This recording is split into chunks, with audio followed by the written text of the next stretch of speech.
La tarde de noviembre cayó sobre la ciudad como un velo gris, y el supermercado de la esquina de la calle de Serrano estaba especialmente concurrido. Teresa Román esperaba en la cola de la caja, sosteniendo una cesta con productos para la cena, y calculaba mentalmente si llegaría a tiempo para recoger a Sergio de su clase de karate. Su hijo de 12 años llevaba 3 años practicando y no quería faltar a los entrenamientos bajo ninguna circunstancia. El entrenador decía que el chico tenía buenas aptitudes, y Teresa se sentía orgullosa de su hijo. Sergio era responsable, aplicado, nunca holgazaneaba. Miró el reloj, las 6:30. Si pagaba rápido ahora, llegaría justo a tiempo al polideportivo cuando terminara la clase.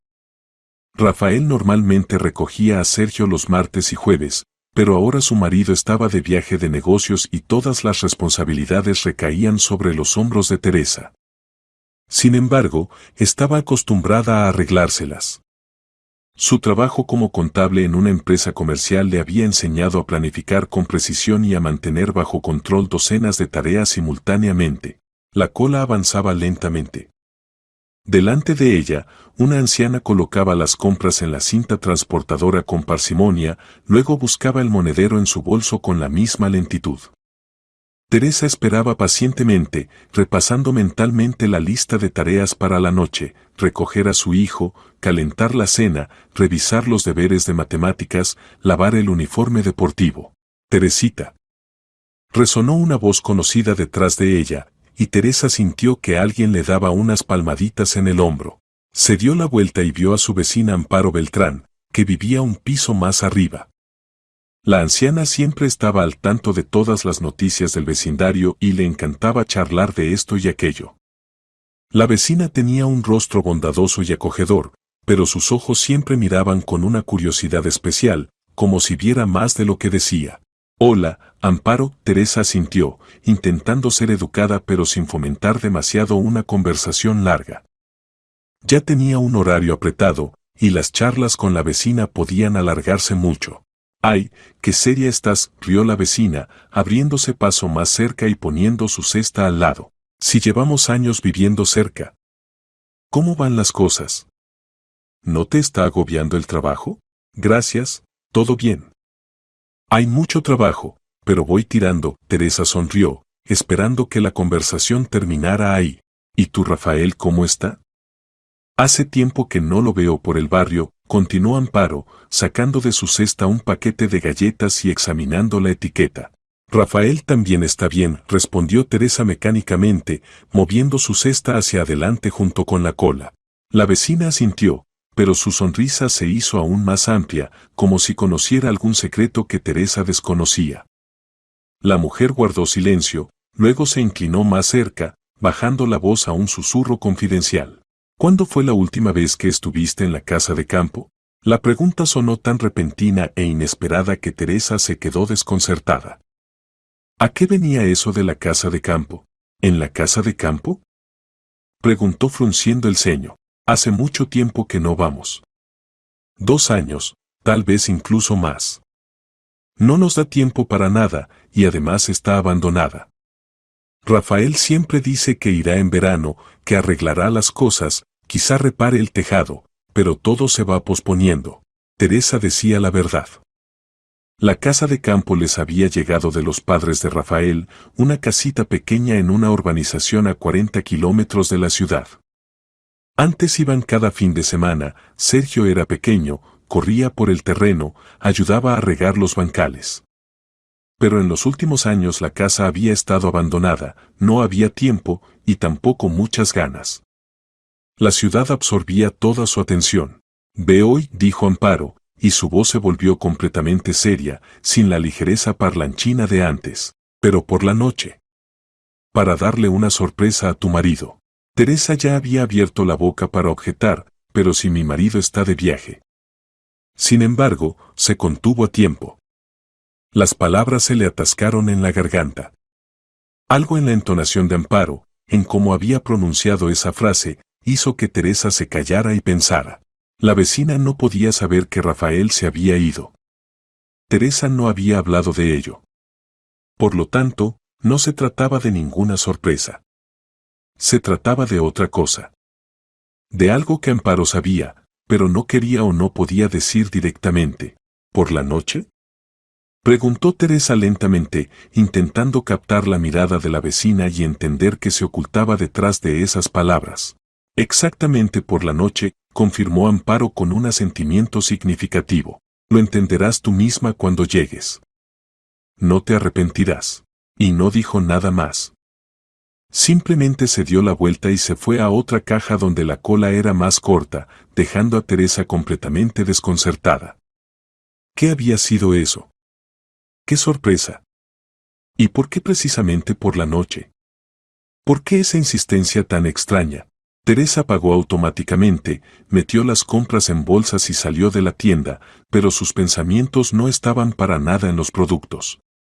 Se sentó en el coche, arrancó el motor y fue a recoger a Sergio, pero la conversación con la vecina no se le iba de la cabeza. El resto del día pasó como entre nieblas. Teresa recogió a su hijo del entrenamiento, Sergio estaba alegre, le contaba sobre una nueva técnica que habían estado practicando, pero ella escuchaba a medias. En casa calentó la cena, se sentó enfrente de su hijo a la mesa, pero la comida le parecía insípida. Luego ayudó a Sergio con los deberes de matemáticas, problemas de porcentajes, bastante difíciles para su edad, pero el chico se las arreglaba bien. «Mamá, ¿por qué estás tan pensativa?», preguntó Sergio, dejando el bolígrafo y mirándola con atención. Su hijo siempre había sido perspicaz. Sentía cuando algo no iba bien, cuando los padres se preocupaban o escondían algo. Teresa sabía que era difícil ocultarle algo. «Simplemente estoy cansada del trabajo», mintió, sonriendo. «Han sido muchos informes». «Nada serio». Sergio la miró unos segundos más, como comprobando si decía la verdad, luego asintió y volvió a los problemas. Teresa se sintió culpable, no le gustaba mentir a su hijo, pero ahora simplemente no sabía qué decirle. Ella misma aún no entendía qué estaba pasando. Cuando Sergio se fue a dormir, Teresa seguía sentada en la cocina, terminando su té. Intentaba convencerse de que la vecina simplemente había bromeado de forma desafortunada o se había confundido. Quizá había visto vagabundos en la casa de campo y quería advertirla. Pero entonces, ¿por qué esa extraña insinuación sobre la sorpresa para el marido? La intuición, esa misma intuición femenina que Teresa estaba acostumbrada a no ignorar, le decía algo completamente diferente. Algo no estaba bien. A las 9:30 de la noche Teresa tomó una decisión. No podía quedarse sentada adivinando. Necesitaba ir y averiguarlo ella misma. Se asomó a la habitación de Sergio, el chico dormía, acurrucado bajo la manta, abrazando la almohada. Teresa cerró la puerta suavemente, escribió una nota y la dejó sobre la mesa de la cocina. «Me fui por asuntos urgentes, volveré por la mañana. No te preocupes. Mamá». Cogió las llaves del coche, el teléfono, se puso la chaqueta y se puso en marcha. El viaje a la casa de campo le llevó poco menos de una hora. Teresa conducía por la carretera nocturna, iluminada solo por los faros de su viejo Seat, e intentaba inventar al menos alguna explicación de lo que estaba sucediendo. Los pensamientos se confundían, se amontonaban unos sobre otros. ¿Quizá había pasado algo en la casa? ¿La habían forzado? Pero entonces, ¿por qué la vecina hablaba de una sorpresa para el marido que está de viaje? Oh. No, Rafael no era así. Llevaban 15 años casados, y él nunca había dado motivos para tener celos. Era un hombre bondadoso, honesto, un poco blando, a veces demasiado receptivo a las peticiones ajenas, pero siempre se esforzaba por la familia. Cuando Teresa giró por el camino de tierra que conducía a su parcela, vio algo que la hizo pisar el freno bruscamente. En las ventanas de la casa de campo brillaba luz. No tenue, apenas perceptible, sino brillante, amarilla, viva, como si en la casa viviera gente. De la chimenea salía humo, alguien estaba calentando la estufa. En el camino embarrado frente a la verja se veían huellas frescas de ruedas de coche y muchas huellas de botas de diferentes tamaños. Teresa salió del coche, sintiendo cómo le latía el corazón. El frío aire de noviembre le golpeó la cara. Se acercó lentamente a la valla y se detuvo, escudriñando la oscuridad. En la cuerda tendida entre los árboles del patio colgaba ropa de niño, pantaloncitos pequeños, una chaqueta de colores vivos, calcetines diminutos. El viento los mecía ligeramente, y aquello parecía absurdamente apacible y al mismo tiempo inquietante. Alguien vivía allí. Alguien se había instalado en su casa de campo, como si fuera su propia casa. Teresa abrió lentamente la verja. Esta chirrió fuerte, y desde dentro de la casa se oyeron inmediatamente voces. Primero masculina, grave, cansada, alerta. Luego femenina, suave, preocupada. Y llanto de niño, fino, lastimero, parecido al sollozo de un niño pequeño. Subió al porche. Los escalones estaban limpios, recién barridos. Junto a la puerta había botas de goma, de hombre y de mujer. Teresa empujó la puerta, esperando que estuviera cerrada con llave, pero se abrió fácilmente. En la habitación que antes servía de salón hacía calor y era acogedora. Contra la pared había un viejo sofá cubierto con una colcha limpia. En el suelo había una alfombra infantil con juguetes, cubos de plástico, un osito de peluche, varios cochecitos. Junto a la estufa, que irradiaba un calor agradable, estaba sentada una mujer joven de poco más de 30 años, delgada, pálida, con el pelo rubio despeinado, sosteniendo en brazos a un niño pequeño. El pequeño sollozaba, hundiendo la cara en su madre. Cerca, junto a la mesa, había un hombre, alto, de hombros anchos, pero triste. Llevaba una chaqueta de trabajo vieja, los vaqueros estaban sucios, como si acabara de volver de algún sitio. Ambos se quedaron inmóviles al ver a Teresa. La mujer instintivamente apretó al niño con más fuerza contra sí, y el hombre dio un paso adelante, como protegiendo a su familia. ¿Quién es usted?, preguntó con voz ronca, y en su voz se oía miedo. Teresa abrió la boca para responder, pero en ese momento de la habitación lateral, que antes era un trastero, salió otra persona. Una silueta alta, dolorosamente familiar. Rafael. Su marido. El mismo que debería estar de viaje de negocios a 300 kilómetros de allí. Se detuvo al ver a su esposa, y su rostro palideció como si hubiera visto un fantasma. Durante un segundo permaneció inmóvil, luego dio un paso hacia su mujer. Teresa. Exhaló, y su voz tembló. Teresa lo miraba, y el mundo alrededor pareció congelarse. Ahí estaba él, su marido, con un jersey viejo que ella misma había lavado la semana pasada, con una expresión culpable y desconcertada en el rostro. Y al lado, una familia ajena que vivía en su casa de campo, como si tuviera todo el derecho a ello. No lo reconocía. No porque hubiera cambiado externamente, sino porque había construido aquí toda una vida secreta. En su tierra, en su casa de campo. Sin que ella lo supiera. Lo había ocultado durante semanas, tal vez meses. Había mentido sobre los viajes de negocios. Y ahora estaba frente a ella, como un chiquillo pillado en una travesura. Rafael, dijo Teresa lentamente, y su voz sonó fría y firme, aunque por dentro todo hervía de ira e incomprensión. Explícame qué está pasando aquí. Ahora mismo. Inmediatamente. El silencio en la habitación duró un minuto. Teresa estaba en la puerta, mirando a su marido, y esperaba. Rafael bajó los ojos, luego los levantó de nuevo hacia su esposa, y en su mirada se leía el dolor de una persona que se ha metido en un callejón sin salida y ahora no sabe cómo salir. Teresa, yo. Empezó, pero se interrumpió, sin encontrar las palabras necesarias. Habla, cortó Teresa. Ahora mismo.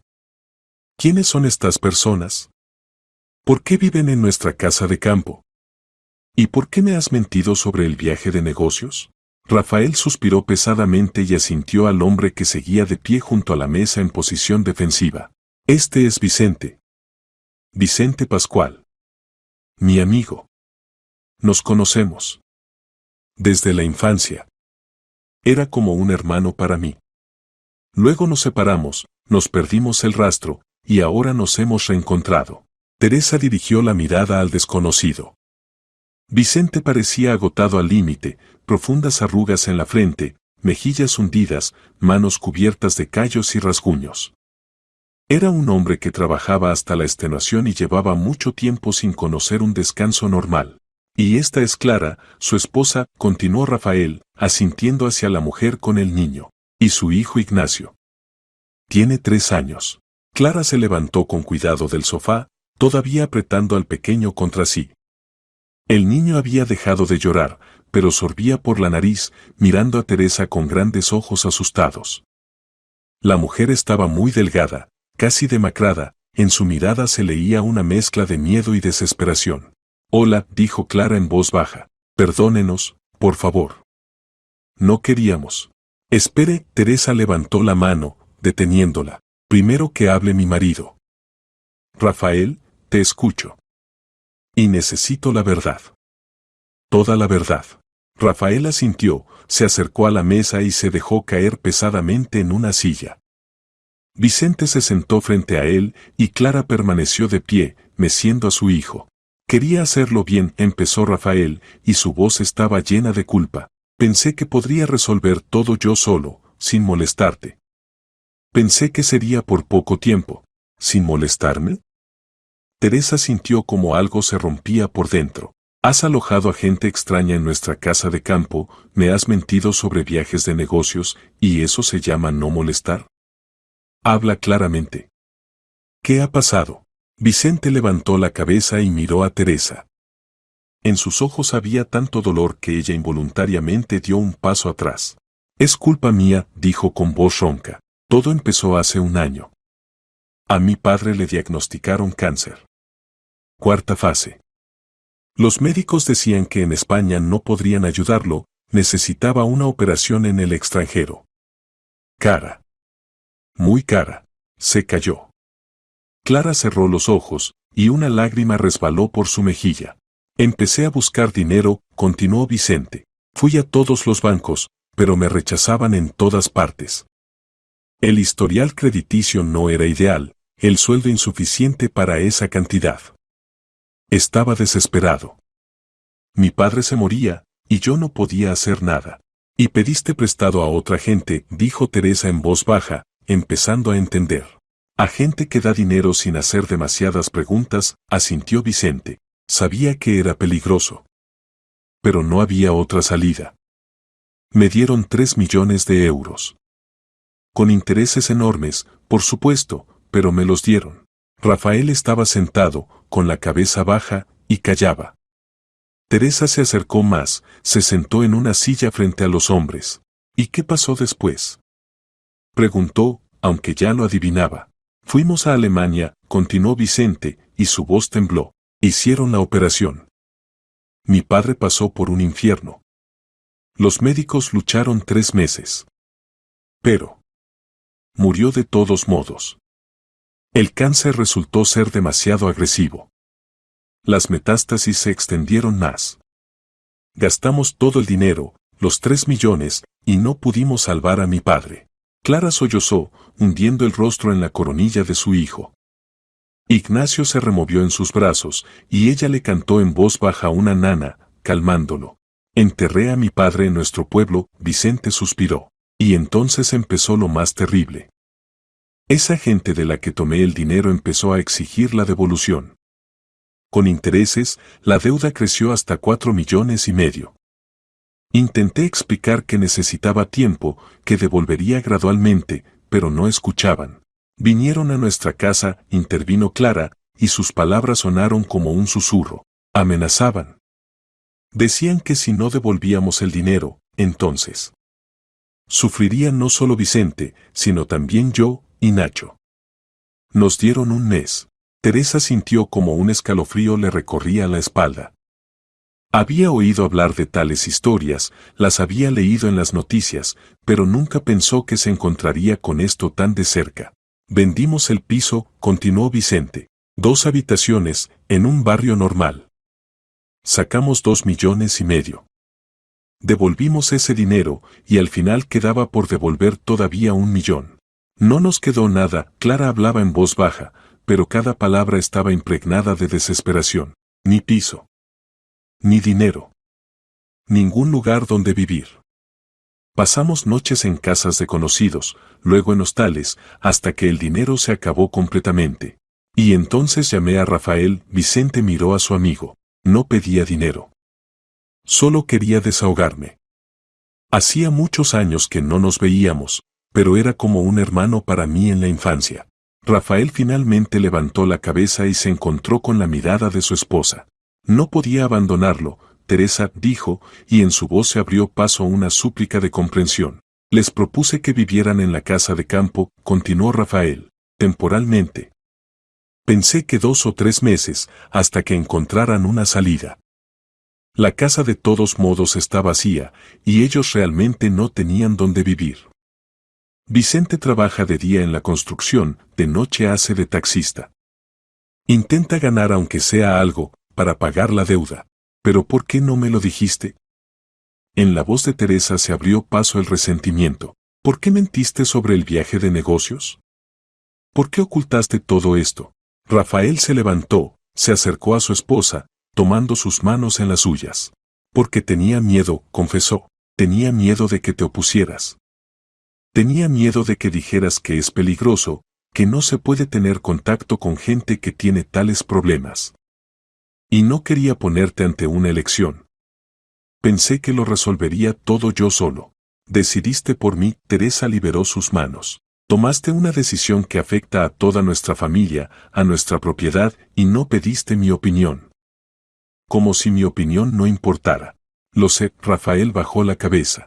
Lo entiendo todo. Perdóname. Teresa se levantó y se acercó a la ventana. Detrás del cristal había una noche negra de noviembre y en ella se reflejaba la habitación con esta gente exhausta. Sentía ira, resentimiento, decepción. Pero al mismo tiempo, también algo más. La comprensión de que frente a ella no había enemigos ni estafadores.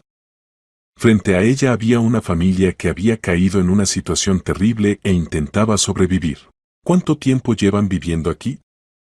Preguntó, sin darse la vuelta. 3 meses, respondió Rafael. Desde agosto. ¿Y la deuda ahora es de cuánto? 1.000.000, dijo Vicente. Exactamente 1.000.000 de euros queda. Les devuelvo cada mes poco a poco, pero los intereses se lo comen todo. Resulta un círculo vicioso. Teresa se volvió hacia él. ¿Y por qué tu esposa no trabaja? Clara se estremeció ante la pregunta directa. Intenté. Tengo formación en economía, dijo en voz baja, pero Nacho se enferma a menudo.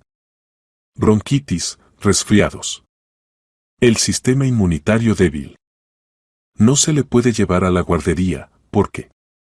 Porque tenemos miedo. ¿Miedo de qué?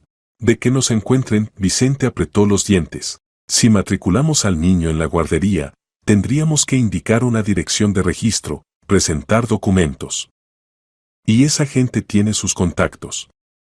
Pueden comprobar, averiguar dónde estamos. Y entonces, no terminó, pero Teresa lo entendió todo. Se escondían. Vivían en esta casa de campo como en una isla desierta, intentando no llamar la atención. ¿Tienen al menos algún plan? Preguntó Teresa, mirando a Vicente. ¿O simplemente esperan que 1.000.000 de euros aparezca de la nada? Trabajo. Vicente se enderezó, y en su voz sonó orgullo. De día en la construcción recibo 40.000. De noche en el taxi gano otros 30-40, si hay suerte. Son 70-80.000 al mes. Menos gastos en comida, medicinas para Nacho, quedan unos 40-50.000. Les devuelvo 30.000 cada mes. Calculo que en 2 años podré cerrar la deuda. 2 años, repitió Teresa. ¿Y crees que esperarán? Prometieron que no tocarían mientras yo pague. Vicente se encogió de hombros. Tienen un recibo. Pago puntualmente. Ni una sola vez he faltado. Teresa miró a Rafael, luego a Vicente con Clara. El pequeño Ignacio ya se había dormido en brazos de su madre, su carita estaba pálida, con círculos oscuros bajo los ojos. Incluso dormido parecía enfermizo. ¿Y la casa del padre? Preguntó Teresa. Vicente habló de una casa en el pueblo. Vendimos la vieja casita del pueblo. Vicente sonrió amargamente. Justo después del funeral. Sacamos 600.000. Y una persona me aconsejó invertir ese dinero en una compañía de inversiones. Prometieron que en medio año la suma se duplicaría o incluso triplicaría. Creí. Porque estaba desesperado, porque quería saldar las deudas más rápido. Y lo perdieron todo, terminó Teresa por él. La compañía resultó ser una estafa piramidal, asintió Vicente. A los 2 meses cerró. Todo el dinero desapareció. Los dueños se escondieron. Pusimos una denuncia, pero no sirvió de nada. Simplemente perdimos lo último que teníamos. Clara lloraba en silencio, volviéndose hacia la pared. Sus hombros temblaban, pero no emitía ningún sonido, intentando no despertar a su hijo. Teresa estaba en medio de la habitación y sentía como dentro luchaban 2 sentimientos. Por un lado, ira hacia su marido por la mentira, por haber tomado tal decisión sin ella. Por otro, la comprensión de que frente a ella había gente que realmente estaba en problemas. No por su culpa, no por estupidez o pereza. Intentaron salvar a un padre moribundo, y eso se convirtió en una catástrofe. ¿Cómo ganar 1 millón? Pronunció en voz alta, y todos la miraron. Esa es la cuestión, ¿verdad? Vicente asintió lentamente. Pienso en eso cada día, dijo, cada segundo. Pero no hay respuesta. Teresa caminó por la habitación, con las manos cruzadas a la espalda. Su cerebro ya había empezado a trabajar en el modo habitual, analizar, buscar soluciones, construir un plan. Así era como lidiaba con los problemas en el trabajo. Convertía el caos en orden, encontraba salidas de situaciones difíciles. Entonces, así, dijo con firmeza, deteniéndose en medio de la habitación. Rafael y yo discutiremos después. Es un asunto familiar, y lo resolveremos. Pero ahora es más importante otra cosa. Se necesita un plan. Un plan real, viable, de cómo cerrar esta deuda y sacarlos de este agujero. Rafael levantó la cabeza, y en sus ojos brilló la esperanza. Teresa, ¿lo dices en serio? Absolutamente, Teresa se enderezó. Pero tengan en cuenta, solo ayudaré bajo una condición. Nada de mentiras. Completa honestidad. Si me entero de que están ocultando algo otra vez, se acabó, la ayuda termina. ¿Entendido? Vicente y Clara asintieron simultáneamente. Entendido, exhaló Vicente. Gracias. Gracias. No des las gracias antes de tiempo. Habrá mucho trabajo. Y no prometo que todo saldrá bien. Pero lo intentaremos. Miró el reloj, ya era pasada la medianoche. Necesitaba volver a casa, con Sergio, pero ahora en su cabeza ya se estaba formando un plan. Los primeros pasos, las primeras acciones. Mañana volveré, dijo Teresa, dirigiéndose a la puerta. Traeré algo necesario. Y mientras tanto, vivan tranquilos. Y Vicente, sigue trabajando como has trabajado. Cada euro es importante ahora. Salió al porche, y Rafael la siguió. Teresa la agarró de la mano. Perdóname. Realmente quería hacerlo bien. Teresa lo miró con una larga mirada. Hablaremos de esto en casa, y no hoy. Ahora quiero estar sola, pensar, dijo con calma. Pero recuerda de una vez por todas, los secretos por el bien son igualmente mentira. Y tal mentira destruye la confianza más fuerte que cualquier verdad. Se sentó en el coche y se fue, dejando a su marido de pie en el porche de la casa iluminada. En el retrovisor Teresa veía cómo él la seguía con la mirada, y sabía que la conversación entre ellos todavía sería seria. Pero ahora lo principal era otra pregunta, cómo ganar en un plazo razonable 1 millón de euros y salvar a la familia de los acreedores que no perdonan las deudas. A la mañana siguiente Teresa se despertó antes del despertador. Casi no había dormido. Los pensamientos daban vueltas en su cabeza, formándose en cadenas lógicas, descomponiendo la situación en sus componentes. Estaba tumbada, mirando al techo, y pensaba metódicamente cada paso del plan futuro. Sergio ya se había levantado y se preparaba para ir al colegio. Teresa salió a la cocina, donde su hijo estaba sentado a la mesa con un bocadillo y un libro de historia, repasando antes del examen. Buenos días, dijo, sirviéndose un café. Hola, Mamá, Sergio levantó los ojos. ¿A dónde fuiste anoche? Me desperté, no estabas. El chico miraba atentamente, escrutadoramente. Siempre sentía cuando los padres ocultaban algo, y Teresa sabía que engañarlo era prácticamente imposible. Fui a la casa de campo, respondió honestamente, por un asunto urgente. Todo está bien, no te preocupes. ¿Y papá, cuándo vuelve del viaje de negocios? Pronto, Teresa bebió un sorbo de café, sintiendo la amargura no solo de la bebida, quizá incluso esta noche. No era mentira.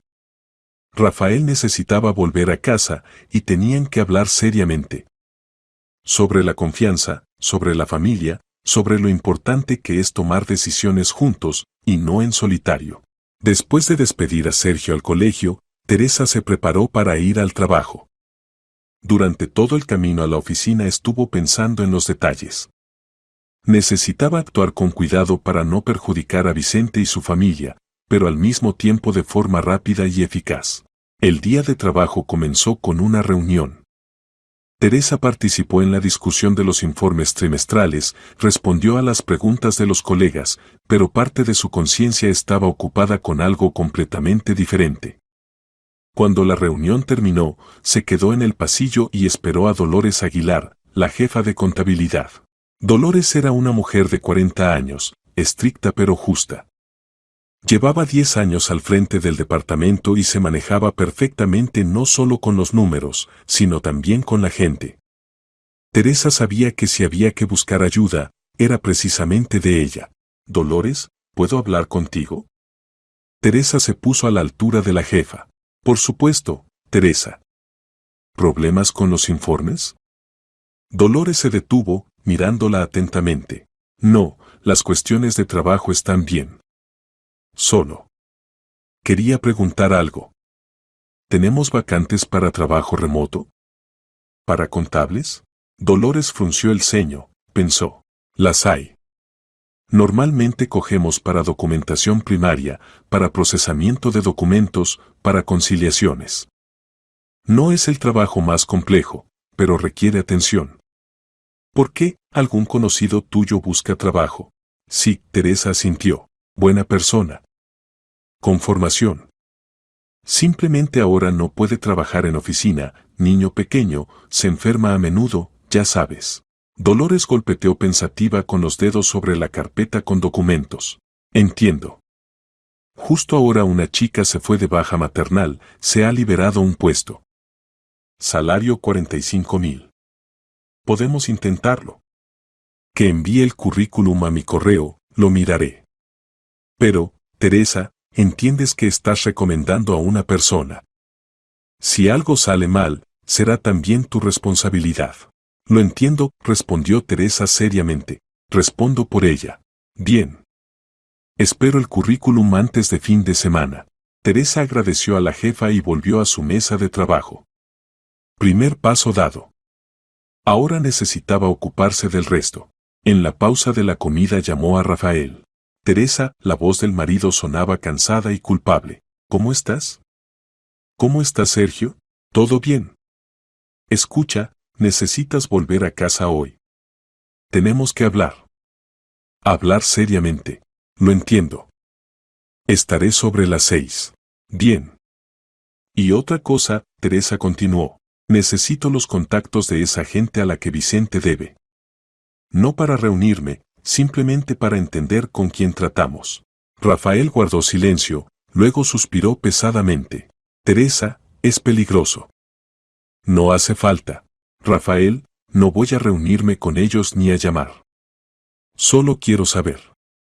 La información es poder. Deberías entenderlo. De acuerdo. Se lo preguntaré a Vicente. Esta noche te lo diré. Después del trabajo, Teresa pasó por una tienda de construcción y compró un cable para internet, varios enchufes y un alargador. Luego llamó a la compañía de telecomunicaciones y contrató la conexión de internet doméstico para la casa de campo. El gestor dijo que la instalación era posible pasado mañana, si había suerte, mañana. Teresa aceptó cualquier fecha cercana y pagó por adelantado el servicio de instalación. En casa sacó del trastero su viejo portátil. Era un caballo de batalla fiable que había usado durante 2 años, hasta que compró uno nuevo, más caro y potente. El portátil todavía funcionaba perfectamente. Teresa a veces lo encendía para revisar archivos antiguos. Ahora le sería útil a Clara para trabajar. Por la noche llegó Rafael. Parecía agotado, con la mirada apagada. Sergio se alegró de ver a su padre, se lanzó a abrazarlo, pero Teresa dijo brevemente: Sergio, ve a tu cuarto, termina los deberes. Tu padre y yo necesitamos hablar. El chico se puso alerta, mirando ora a su madre, ora a su padre, pero obedeció y se fue a su habitación, cerrando la puerta. Teresa y Rafael se sentaron en la cocina uno frente al otro. Entre ellos había un muro de desconfianza, y Teresa sabía que había que destruirlo. Ahora. Inmediatamente. Estoy enfadada contigo, empezó sin preámbulos. Muy enfadada. Me has mentido. Tomaste una decisión que afecta a toda nuestra familia, y no me consultaste. Como si mi opinión no importara. Rafael bajó la cabeza. Tenía miedo. ¿Miedo de qué? ¿De que me negara? ¿De que dijera que no? Teresa se inclinó hacia adelante. Rafael, somos marido y mujer. Llevamos juntos 15 años. ¿Y si no confías en mí lo suficiente como para contarme una decisión tan importante, qué dice eso de nuestro matrimonio? Confío en ti. Rafael levantó los ojos, y en ellos brillaban lágrimas. Simplemente. Siempre eres tan correcta, tan lógica. Sabes analizar, sopesar riesgos. Y yo sabía que los riesgos eran enormes. Que meterse con deudas es peligroso. Y tenía miedo de que dijeras que no, y yo no podría abandonar a Vicente. ¿Y por eso decidiste engañarme? No quería engañar. Quería resolverlo todo yo solo, rápido, para que ni siquiera te enteraras. Ahí está el problema, Rafael. Piensas que me proteges ocultando la verdad. Pero en realidad simplemente no me das el derecho a elegir. Decides por mí. Y eso no está bien. Lo entiendo, dijo finalmente. Tienes razón. Completamente razón. Perdóname, por favor. No volveré a hacerlo. ¿Lo prometes? Lo prometo. Lo juro. Teresa sintió. La ira aún no había pasado completamente, pero sentía que su marido hablaba sinceramente. Y ahora no era momento para largas aclaraciones de relaciones. Ahora había que actuar. Bien. Entonces escucha el plan. Sacó un cuaderno donde ya estaban escritos todos los pasos. Mañana o pasado mañana vendrán instaladores de internet a la casa. Ya lo he pagado todo. Clara necesita un ordenador para trabajar, le daré mi viejo portátil. Funciona, todos los programas están instalados. Rafael escuchaba sin interrumpir. He hablado con Dolores sobre una vacante para Clara. Trabajo remoto, contabilidad primaria. Salario 45,000, pero es un ingreso estable. En blanco. Oficial. Teresa, ¿lo dices en serio? Rafael no daba crédito a sus oídos. Absolutamente.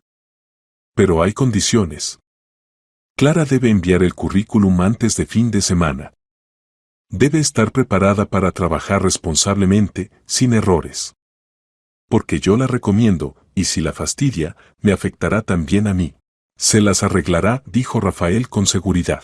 Tiene formación, trabajaba antes de que naciera Nacho. Simplemente los últimos años no ha habido posibilidad. Bien. Entonces mañana iré a la casa, llevaré el portátil, configuraré todo lo necesario. Le enseñaré a Clara cómo conectarse al correo de trabajo, cómo usar los programas. Rafael se estiró sobre la mesa y tomó la mano de su esposa. Gracias. Muchísimas gracias. Teresa apretó sus dedos en respuesta, pero el rostro seguía serio. No des las gracias antes de tiempo. Esto es solo el comienzo. Queda mucho trabajo por delante. Y otra cosa, necesito información sobre esa gente a la que Vicente debe. Rafael metió la mano en el bolsillo y sacó un papel arrugado. Vicente me dio las coordenadas. El principal es León Casals. Tiene 45 años. Ex deportista, practicaba boxeo. Ahora es como un solucionador para un grupo de acreedores. No el más alto, pero bastante influyente. Aquí está su teléfono. Teresa cogió el papel, lo examinó atentamente. ¿Vicente se comunica con él? Una vez al mes llama, dice que ha hecho el siguiente pago de intereses. Casals por ahora no presiona especialmente, porque el dinero llega regularmente. Pero advirtió, si aunque sea una vez hay retraso, empezarán los problemas. Entendido, Teresa guardó el papel en el cuaderno. Entonces, la tarea principal es no permitir retrasos. E intentar cerrar la deuda lo más rápido posible. ¿Pero cómo? Rafael miró a su esposa con esperanza. Vicente gana máximo 80,000 al mes, de los cuales 30 se van a la deuda. Quedan 50 para la vida de 3 personas, para comida, para medicinas para Nacho. Clara aportará otros 45,000.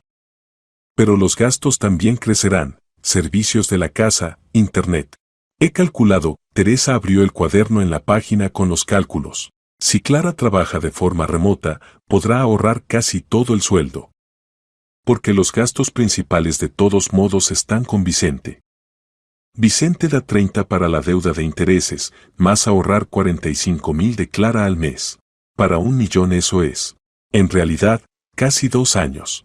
Rafael se agarró la cabeza. 2 años. Dios, es mucho tiempo. Es mejor que nunca, dijo Teresa duramente. Y esto con la condición de que trabajen honestamente, no gasten en tonterías, ahorren cada euro. Al día siguiente Teresa se tomó un día libre en el trabajo y fue a la casa de campo. Rafael fue con ella, había quedado en que también se tomaría un día libre. En el maletero había un portátil, cables, y también bolsas con productos. Teresa había comprado cereales, pasta, conservas, comida infantil para Ignacio. Cuando llegaron a la casa, Vicente estaba trabajando en el patio, cortando leña. Clara lavaba en casa ropa de niño a mano en un gran barreño. Al ver el coche, ambos dejaron sus tareas y salieron al encuentro. Hola, en el rostro de Clara se leía una mezcla de esperanza y miedo. Hola, Teresa salió del coche y sacó el bolso con el portátil. Clara, necesitamos hablar seriamente. Entraron en la casa. Ignacio dormía en el sofá, cubierto con una manta caliente. Teresa se sentó a la mesa, puso delante el portátil. He conseguido trabajo para ti, empezó sin rodeos. Remoto, contabilidad, documentos primarios. Salario 45,000. Oficial.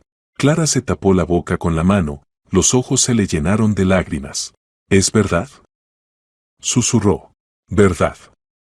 Pero hay condiciones. Debes enviar el currículum a mi jefa antes de fin de semana. Debes trabajar con calidad, sin errores. Debes estar disponible en horario laboral, responder a los correos rápidamente, cumplir las tareas a tiempo. Lo haré, Clara asentía, enjugándose las lágrimas. Haré todo lo necesario. Lo juro. Y otra cosa, Teresa abrió el portátil. A nadie se le puede decir dónde vives. Nada de redes sociales, nada de fotos de la casa en internet. El mínimo de rastros. ¿Entiendes? Entiendo. Ya de por sí intentamos no aparecer. Teresa pasó las siguientes 2 horas explicando cómo usar los programas de contabilidad. Clara absorbía la información como una esponja, anotaba todo en un cuaderno, preguntaba si algo no estaba claro. Te saldrá bien, dijo Teresa al final, cerrando el portátil. Veo que captas rápido. Gracias, Clara tomó la mano de Teresa en las suyas. Gracias por todo. No sé cómo agradecerles. Trabaja bien, Teresa liberó su mano. Será el mejor agradecimiento. En ese momento a la casa se acercó una furgoneta blanca con el logo de la compañía proveedora. De ella salió un hombre con mono de trabajo y una caja de herramientas. Hola, vengo por la conexión de internet, dijo, acercándose al porche. Sí, le estamos esperando, Teresa salió a su encuentro. Pase, le enseñaré dónde hay que instalarlo todo.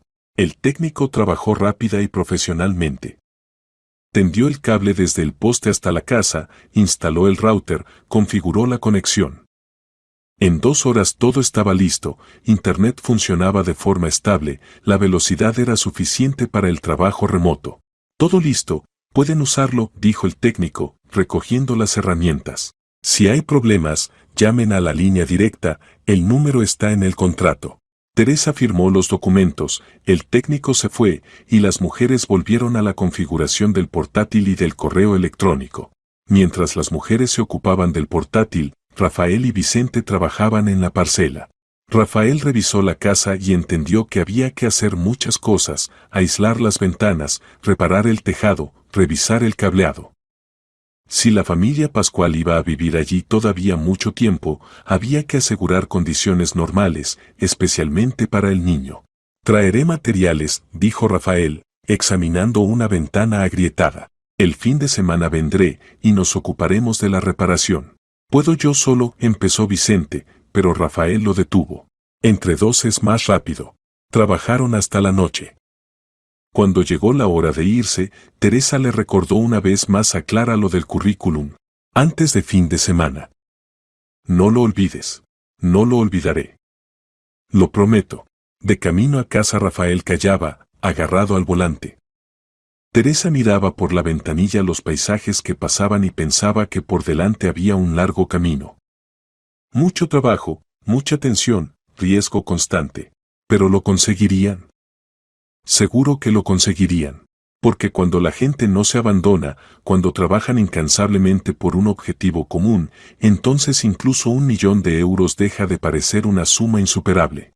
Teresa cogió la mano de su marido y él apretó agradecido sus dedos. Todo saldrá bien, dijo en voz baja. Sí, respondió Rafael. Saldrá bien. Pasaron 3 meses desde que Clara empezó a trabajar de forma remota. La mañana de febrero era helada, pero soleada. Teresa estaba sentada en la oficina en su mesa de trabajo y revisaba el correo electrónico cuando sonó el teléfono. Era Dolores Aguilar. Teresa, ven a verme, por favor. La voz de la jefa sonaba seria. Teresa sintió inquietud. Durante esos meses Clara había cometido varias veces pequeños errores, confundía números de cuentas, olvidaba indicar el IVA en algunos documentos. Teresa cada vez ayudaba a corregir, explicaba dónde exactamente había habido la inexactitud. Pero ¿y si ahora había pasado algo serio? Llamó a la puerta del despacho de Dolores y entró. La jefa estaba sentada a la mesa, delante de ella había una tabla impresa con conciliaciones. Siéntate, Dolores señaló una silla. Quiero hablar sobre tu protegida. ¿Clara ha metido la pata en algo? Preguntó Teresa directamente, preparándose para lo peor. Al contrario, Dolores levantó la vista y en su rostro había una ligera sonrisa. El último mes ni una sola vez se ha equivocado. Todos los documentos procesados perfectamente, las conciliaciones cuadran hasta el céntimo. Incluso encontró un error en documentos que llegaron de un cliente y lo comunicó a tiempo. Eso nos salvó de posibles problemas con Hacienda. Teresa exhaló aliviada. Me alegra oírlo. Quiero subirle el sueldo, continuó Dolores. Hasta 50.000. Se lo ha ganado. Díselo. Gracias, Dolores. Se lo diré. Por la noche Teresa llamó a Clara y le comunicó la noticia. Al otro lado de la línea se oyó un sollozo alegre. ¿De verdad? ¿50.000? La voz de Clara temblaba de felicidad. De verdad. Eres muy buena. Sigue así. Gracias. Gracias por todo lo que hacen por nosotros. El aumento de sueldo significaba que ahora Clara podía ahorrar no 45, sino 50.000 al mes. Eso acortaba el plazo de pago de la deuda en varios meses más. Teresa recalculó en el cuaderno, resultaba que a ese ritmo podrían cerrar la deuda antes. Pero la vida, como siempre, tenía preparadas sus pruebas. A mediados de marzo Ignacio enfermó. Al principio era un resfriado común, mocos, un poco de fiebre. Pero 2 días después el niño empeoró. La fiebre subió a 39, apareció una tos fuerte. Clara llamó al médico a domicilio, el terapeuta de distrito del centro de salud más cercano. El doctor examinó al niño y frunció el ceño. Bronquitis. Necesita antibióticos, inhalaciones, reposo en cama. Y vigilar obligatoriamente la temperatura. Si sube de 39,5, llamen inmediatamente a urgencias. Clara asentía, anotando los nombres de las medicinas. Cuando el médico se fue, llamó a Vicente al trabajo. Vicente, Nacho está mal. Necesita medicinas, caras. Unos 3,000, creo. Vicente guardó silencio unos segundos y Clara oía cómo respiraba pesadamente. De acuerdo. Ahora voy a la farmacia. Compraremos todo lo necesario. Pero la compra de medicinas significaba que ese mes no podrían ahorrar la suma habitual para la deuda. 3,000 era mucho para su presupuesto. Clara estaba sentada junto a la cama de su hijo enfermo y lloraba en silencio, para que Nacho no la viera. Por la noche llamó a Teresa y le contó la situación. No sé qué hacer, la voz de Clara estaba llena de desesperación. El niño necesita medicinas, pero entonces no ingresaremos la suma completa a Casals. Y él advirtió que cualquier retraso. La detuvo Teresa. ¿Cuánto os falta? 3,000. Te lo transfiero. Ahora mismo. Dame el número de tarjeta. No, no puedo aceptar dinero de ustedes, protestó Clara. Ya hacen tanto. Clara, escúchame atentamente, la voz de Teresa se volvió estricta. Esto no es beneficencia. Es una inversión para que puedan salir. Si no haces el pago a tiempo, empezarán problemas que costarán mucho más. ¿Entiendes? Entiendo, susurró Clara. Entonces no discutas. Te doy el número de mi tarjeta, lo devolverás cuando podáis. Sin intereses, sin prisa. 5 minutos después el dinero estaba transferido. Clara estaba sentada con el teléfono en las manos y miraba la pantalla, sin dar crédito a sus ojos. No esperaba tal apoyo, pero la enfermedad de Ignacio resultó ser más seria de lo previsto. Los antibióticos no ayudaban, la temperatura seguía alta. Una semana después el médico volvió y dijo que necesitaba hospitalización. El niño tiene complicaciones. Puede desarrollar neumonía. En el hospital será más seguro. Clara recogió las cosas y Vicente los llevó a ella y a Nacho al hospital de la ciudad. Ingresaron al niño en la planta infantil y Clara se quedó con él. Eso significaba que no podía trabajar. El portátil se había quedado en la casa, en el hospital no había internet y tampoco tiempo para trabajar. Clara estaba sentada junto a la cama de su hijo, que ora dormía, ora lloraba, y sentía como todo se derrumbaba. Llamó a Teresa y entre lágrimas le explicó la situación. No puedo trabajar. Nacho está en el hospital. No sé cuánto estaremos aquí. Una semana, quizá 2. Lo he estropeado todo. Perderé el trabajo. No lo perderás, dijo Teresa con firmeza. Ahora hablaré con Dolores. Coge la baja. Y tu trabajo temporalmente lo asumiré yo. ¿Cómo? Haré mi parte y la tuya también. Me las arreglaré. Lo principal es que Nacho se recupere. Teresa cumplió su promesa. Las siguientes 2 semanas trabajó por 2. Llegaba a la oficina a las 8 de la mañana, se iba a las 10 de la noche. En casa revisaba documentos que no había conseguido procesar durante el día. Sergio casi no veía a su madre, ella volvía cuando él ya dormía y se iba cuando aún no se había despertado. Rafael intentaba ayudar en casa, preparaba cenas, vigilaba los deberes de su hijo. Veía cómo su esposa se agotaba, pero entendía que ahora ella hacía lo que consideraba correcto. ¿Quizá basta? Preguntó una noche, cuando Teresa otra vez estaba sentada al ordenador pasada la medianoche. Así te agotarás. Clara no tiene culpa de que su hijo se haya enfermado, respondió Teresa, sin apartar los ojos de la pantalla. Si ahora me retiro, perderá el trabajo. Y perder el trabajo significa perder la posibilidad de pagar la deuda. No puedo permitirlo. 2 semanas después dieron el alta a Ignacio. Se había evitado la neumonía, pero el niño estaba débil, pálido. Los médicos recomendaron descanso, vitaminas y ninguna carga. Clara volvió a la casa y ese mismo día escribió a Teresa una larga carta de agradecimiento. Luego se sentó al portátil y empezó a revisar las tareas acumuladas. Trabajó hasta bien entrada la noche, hasta que los ojos empezaron a cerrársele. Vicente en ese tiempo casi no dormía. Seguía trabajando en la construcción de 8 de la mañana a 6 de la tarde, y luego salía al turno de noche en el taxi. Volvía a casa a las 2 de la madrugada, dormía y se iba otra vez. Un sábado por la mañana no pudo levantarse de la cama. Simplemente físicamente no pudo. El cuerpo se negaba a obedecer. Clara se asustó, quería llamar al médico, pero Vicente la detuvo. No hace falta. Solo. Déjame dormir. Estoy cansado. Durmió casi un día entero. Cuando se despertó, lo primero que hizo fue coger el teléfono, cuántos turnos de taxi había perdido, cuánto dinero había perdido. Clara le quitó el teléfono. Basta, dijo con firmeza, te matarás trabajando. Necesitamos un marido y padre vivo. Vicente miró a su esposa y de repente se derrumbó. Lloró, hundiéndose en su hombro, lloró como un niño, liberando el cansancio acumulado, el miedo, la desesperación. No puedo parar, sollozaba. Si paro, no pagaremos. Y si no pagamos, vendrán. Y entonces. Entonces nada, Clara le acariciaba la cabeza, porque no estamos solos. Tenemos a Teresa y Rafael. Nos ayudan. Lo conseguiremos. Pero solo si no te matas trabajando.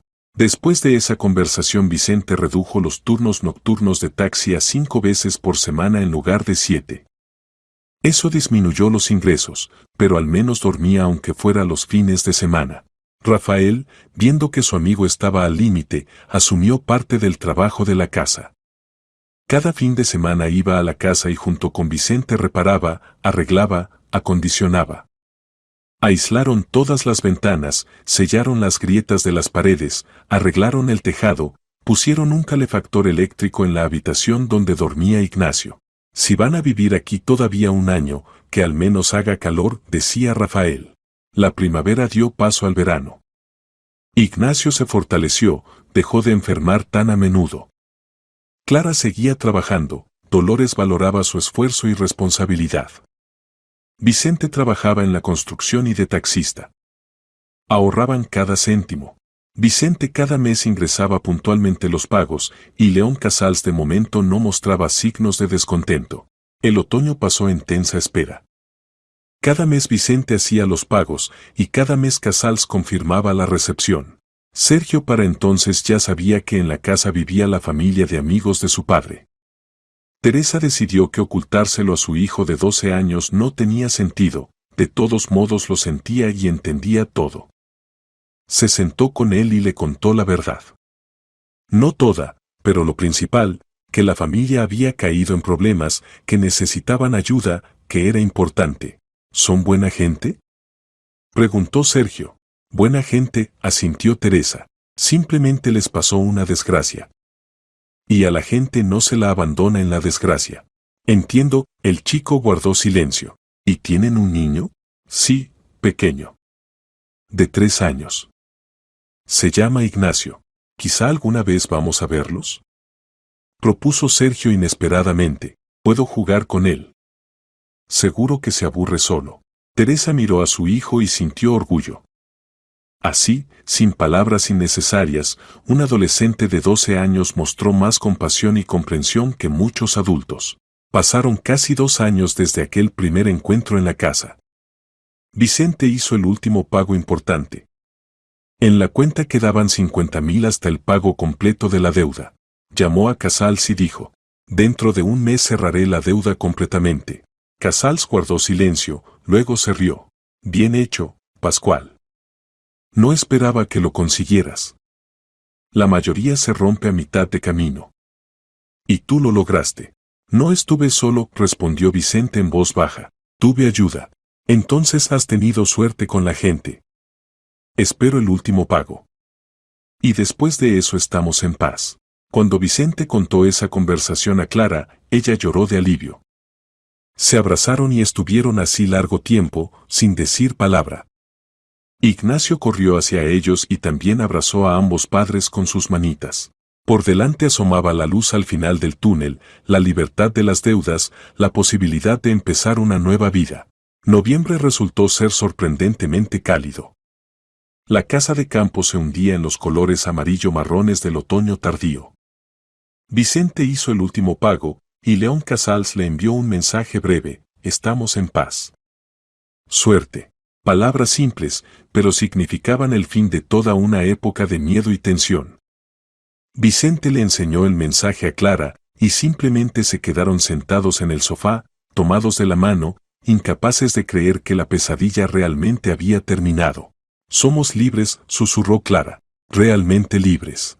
Sí, Vicente abrazó a su esposa. Gracias a Teresa y Rafael. Sin ellos no lo habríamos conseguido. Ignacio jugaba en el suelo con un mecano que le había regalado Sergio por su cumpleaños. El niño había crecido, se había fortalecido, dejó de enfermar tan a menudo. El aire fresco, los paseos regulares y el ambiente tranquilo le habían sentado bien, pero la liberación de la deuda no significaba que pudieran relajarse. La familia Pascual seguía viviendo en la casa, todavía no tenían a dónde ir. Sin embargo, ahora no era una medida forzada, sino una elección consciente. Acordaron con Teresa y Rafael que vivirían allí otro año más, cuidarían de la casa y el jardín, pagarían los servicios y ahorrarían dinero para la entrada de una hipoteca. Clara seguía trabajando de forma remota y su sueldo había crecido hasta 60.000 euros. Dolores varias veces la elogió delante de Teresa, diciendo que un empleado tan responsable y atento todavía había que buscarlo. Vicente dejó de hacer de taxista por las noches, ahora solo trabajaba de día en la construcción, ganando estable 50.000 al mes. Los ingresos totales de la familia ascendían a 110.000 euros. De ellos gastaban en vida unos 40, comida, ropa para Ignacio que crecía rápido, medicinas, servicios, internet. Los otros 70 los ahorraban. En año y medio ahorraremos para la entrada, calculó Vicente una noche, sentado con la calculadora. 1.260.000. Eso bastará para un piso de 2 habitaciones en un edificio nuevo, en las afueras. Ojalá todo salga bien, Clara se persignó. Ya no creo que pueda ir todo bien. Irá bien, dijo Vicente con seguridad. Nos lo hemos ganado. Teresa y Rafael visitaban regularmente a la familia en la casa. Rafael venía a ayudar con las reparaciones, junto con Vicente pintaron la valla, arreglaron la verja, construyeron un pequeño parque infantil para Ignacio. Teresa traía productos, libros para Clara, juguetes para el niño. Sergio también iba a menudo con sus padres. Se hizo amigo de Ignacio, a pesar de la diferencia de edad. El adolescente jugaba con gusto con el pequeño, le enseñaba a hacer puzzles, le leía en voz alta libros infantiles. Para Sergio era la oportunidad de sentirse hermano mayor, que nunca había tenido. Nacho los quiere mucho, decía Clara a Teresa. Siempre pregunta cuándo vendrá Sergio. Teresa sonreía. Esta amistad entre los niños le parecía uno de los mejores resultados de toda esta historia. No el dinero, no la deuda, sino los vínculos humanos que habían surgido entre dos familias. En primavera del año siguiente ocurrió un acontecimiento que aceleró los planes. A Vicente lo ascendieron en el trabajo, se convirtió en capataz de la obra y su sueldo creció hasta 70.000 euros. Eso significaba que ahora la familia podía ahorrar más. Ahorraremos más rápido, comunicó Vicente alegremente a Rafael por teléfono. Quizá ya en un año podamos comprar el piso. Es una noticia estupenda, amigo. Rafael se alegraba sinceramente. Eres muy bueno. Los dos sois muy buenos. El verano pasó en trabajo tranquilo y medido. Clara cuidaba del huerto. Tenían sus propios tomates, pepinos, verduras. Eso ayudaba a economizar en productos y las verduras frescas le sentaban bien a Nacho. El niño se bronceó, se volvió fuerte y ágil. Ya no era aquel niño pálido y enfermizo que Teresa vio la primera vez. Vicente cada día ponía en orden la parcela. Reparó el viejo cobertizo, pintó la casa por fuera, hizo un porche nuevo.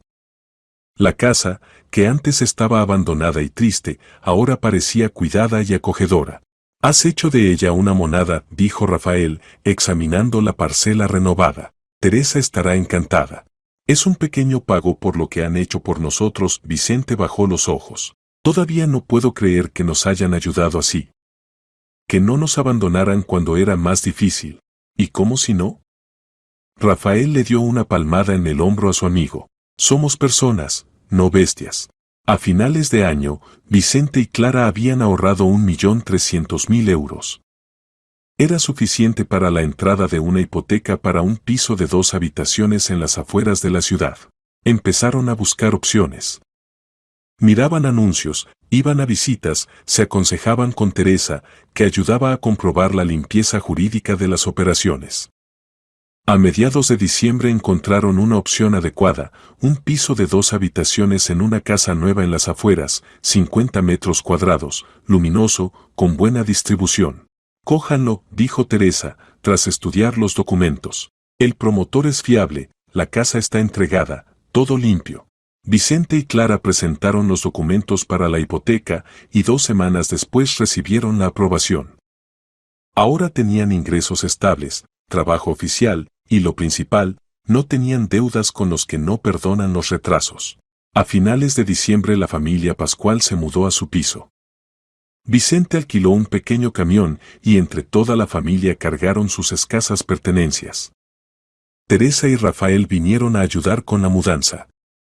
Sergio cargaba cajas con los juguetes de Ignacio y el pequeño corría al lado, riendo alegremente.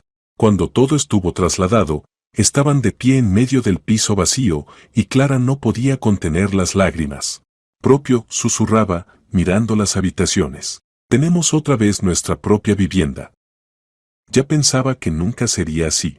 Vicente abrazó a su esposa e Ignacio inmediatamente se pegó a sus padres.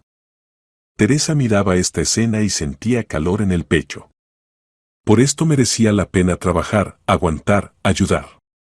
Para que la familia recuperara de nuevo un techo sobre sus cabezas y pudiera vivir tranquila. Cuando la mudanza terminó, Vicente y Clara fueron a la casa por última vez. Trajeron las llaves de la casa. No sabemos cómo agradecerles, dijo Vicente, tendiendo las llaves a Rafael. Han salvado a nuestra familia. Literalmente salvado. Sin ustedes habríamos desaparecido. Rafael aceptó las llaves y dijo, por si quieren venir aquí en verano, a descansar. Por favor. Nos reuniremos, haremos barbacoas. ¿De verdad? Clara no daba crédito a sus oídos. De verdad, confirmó Teresa. Han cuidado de ella, han sido buenos inquilinos. Así que consideren que tienen derecho a venir aquí de visita. Clara se lanzó a abrazar a Teresa.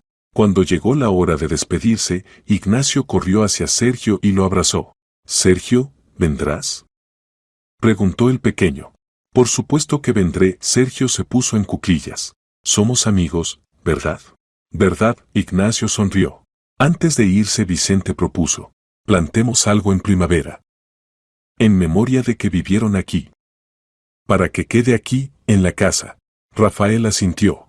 «Plantaremos un manzano en primavera», dijo. «Crecerá, y cada año dará frutos. Como recordatorio de que aquí una vez se salvó a una familia. El árbol de parte de ustedes». Los Pascual se fueron cuando ya había oscurecido. Teresa estaba de pie junto a la ventana de la casa y miraba las luces del coche que se alejaba. Rafael se acercó por detrás, la abrazó por los hombros. «Eres estupenda», dijo. «Eres auténtica». «Juntos somos estupendos», respondió Teresa, apretándose contra su marido. «Yo sola no lo habría conseguido». Rafael la besó. «Perdóname por aquella mentira. Por haberlo ocultado. Entendí mi error». «Lo sé», Teresa se volvió hacia él. «Lo principal es que pasamos juntos por esto. Y nos hicimos más fuertes». Volvieron a la ciudad tarde por la noche. Sergio dormía en el asiento trasero, cubierto con una manta. Teresa miraba a su hijo y pensaba en qué lección había recibido durante estos años. Lección de compasión, responsabilidad, capacidad de ayudar a los que están en problemas. Pasaban los meses. La familia Pascual se instalaba en el nuevo piso, trabajaba, ahorraba dinero para el pago anticipado de la hipoteca. Clara se convirtió en uno de los empleados más valiosos de la empresa y Dolores a menudo la ponía de ejemplo a otros. Vicente recibió otro ascenso y ahora dirigía toda una cuadrilla de constructores. Ignacio fue a la guardería y rápidamente hizo amigos con otros niños. Y en primavera en la casa las dos familias plantaron un manzano. 2 años después dio los primeros frutos, pequeños, un poco ácidos, pero auténticos. Clara vino entonces especialmente, cogió una manzana y se la llevó a Teresa. Toma, dijo, tendiendo la fruta, la primera manzana de nuestro árbol. Que sea para ti. Teresa cogió la manzana, la giró entre las manos. Era irregular, con un lado oscuro, pero tan viva, auténtica. A veces un lugar abandonado se convierte en un hogar donde la gente aprende de nuevo a vivir, confiar y ayudarse mutuamente. Las paredes que parecían frías se llenan del calor de voces humanas, risas de niños, olor de tarta recién horneada. Lo que parecía un final se convierte en un principio, nuevo, quizá no fácil, pero auténtico. Teresa pensaba a menudo en esto, mirando las fotos que Clara le enviaba cada mes. Aquí Ignacio va al colegio con una mochila grande en la espalda, aquí Vicente recibe un diploma en el trabajo por el mejor resultado del mes, aquí su nuevo piso, decorado para Año Nuevo. Cada fotografía era prueba de que la ayuda no había sido en vano, de que la gente es capaz de levantarse incluso después de la caída más terrible. Rafael a veces decía que se arrepentía de aquella mentira al principio, de haber ocultado la verdad. Pero Teresa siempre respondía lo mismo: los errores nos enseñan a ser más honestos y las dificultades hacen a la familia más fuerte. Pasaron juntos por esta prueba y aprendieron lo más importante: confiar completamente el uno en el otro, sin reservas. Y la casa, que antes estaba vacía, se convirtió en el comienzo de una nueva vida, vida sin deudas, sin miedo, con fe en que el bien vuelve. Y el manzano junto a la valla crecía, se fortalecía, cada año dando más y más frutos, recordando que el apoyo verdadero no se mide en dinero, sino en la disposición a caminar al lado cuando al otro le cuesta, y en la fe de que cualquier persona merece una segunda oportunidad.